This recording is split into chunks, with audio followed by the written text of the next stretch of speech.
Hacı Şirin yolum. Müslüman şehridir. Resulullah sallallahu aleyhi ve sellem'in doğumudur diye biz tam bir şenlik var. Biz de gelmişiz. Ve böyle de devam ediyor. Çok hoş bir şeydir. Bu hayra sebep olana Allah razı olsun inşallah. Çok sevinçliyiz. Hamdallah'a. La ilahe illallah Muhammed Resulullah demeyene neye yarar ki? Yani ki herkes bilsin ki huzur İslam'dadır. Allah'tadır, Muhammed Aleyhisselam'dadır, Kur'an'dadır. Başka kimden olabilir? Çok büyük bir şenlik var. Biz her zaman katılıyoruz ve sonuna kadar, ölene kadar da devam edeceğiz.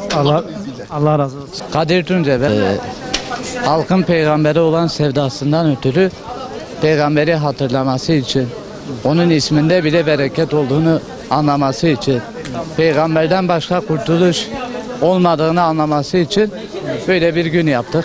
Mutluyuz abi. Huzurluyuz. Hiç iş stresi yok. Dinin, İslam'ın güneşi böyledir abi. İş stresini de atıyor insanlar. O yüzden Peygamber Efendimiz sallallahu aleyhi ve sellemin adı bile bereketlidir. Adı güzeldir zaten. İslam'ı seven, peygambere aşık olan bir insanım.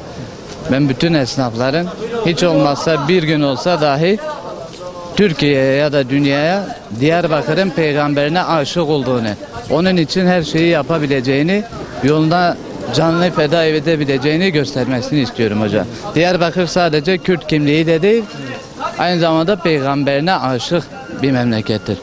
Ben herkesi davet ediyorum. O gün muhakkak sadece insanlar orada olmayacak. Rahman'ın melekleri de peygamberine aşık olan bu millete rahmet kanatlarını açacaktır inşallah. Ben bütün Türkiye'den insanları davet ediyorum.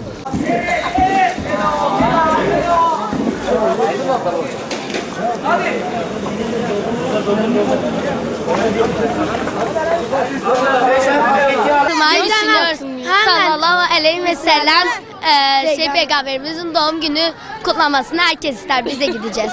Peki Diyarbakırlıları davet ediyor musunuz? Evet, bütün herkesi davet ediyoruz ve lütfen hiç kaçırmayın. Mazlum.